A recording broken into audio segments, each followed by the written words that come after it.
Topgearr is not very popular in Mexico because of some comments that were made on the show. And unfortunately, the man who lost that race, and who would therefore have to go into Mexico and test the mastreta, was the man who made those comments. Our Director of International Relations, Boutros Hammond.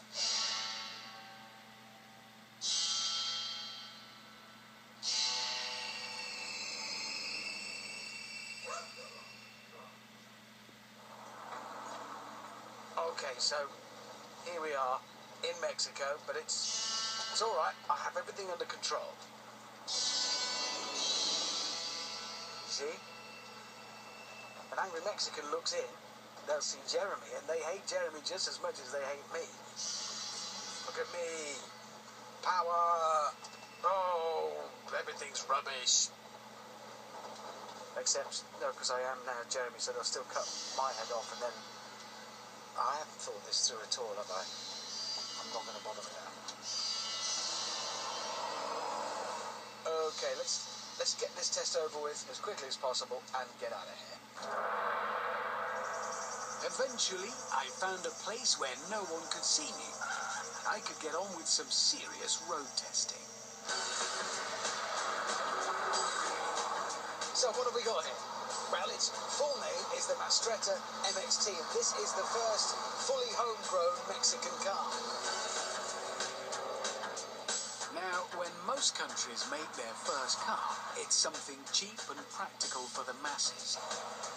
But what the Mexicans have done is skip the intro and gone straight for a sports car. Any similarities between this and an early Lotus Elise are not accidental.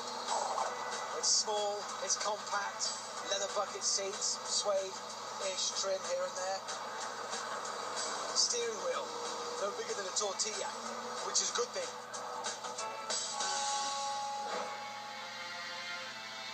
The interior, the chassis and the body are all Mexican made, but the 2-litre turbo engine is actually from over the border. It's a Ford, and it makes 250 brake horsepower, enough to take the Mastreta to 60 in 4.9 seconds. Which could be useful if, say, somebody was trying to chase you. Unlike some lightweight sports cars, the Mastreta offers luxuries such as aircon and a stereo. Put the radio on. Oh yeah, my favourite, I love this.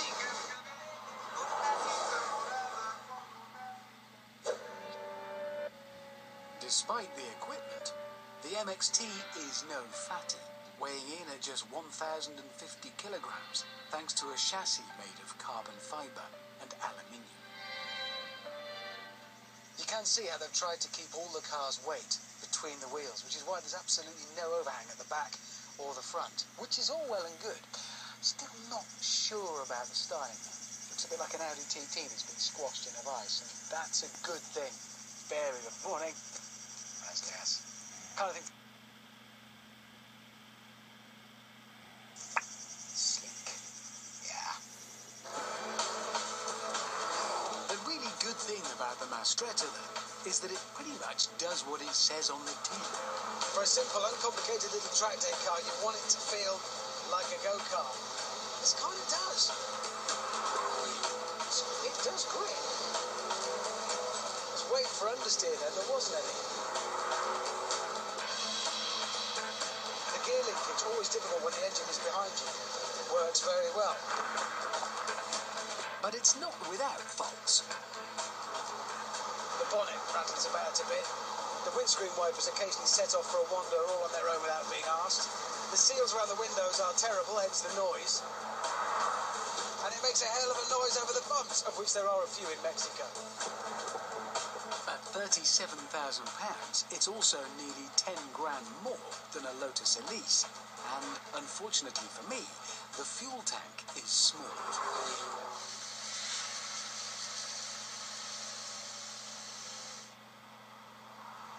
Hola, patrolo pompo numero uno, por favor. Despite the flaws, Inside the Mastreta is a good little car, just waiting to be finished.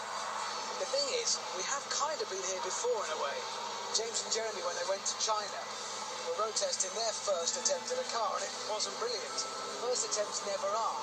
But, and who knows, with more time and more practice, one day, the name Mastreta might really stand for something.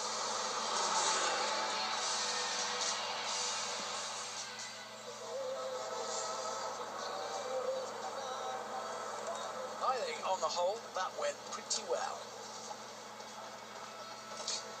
That car's been behind me for a while. He's following us. He's following me. Yeah.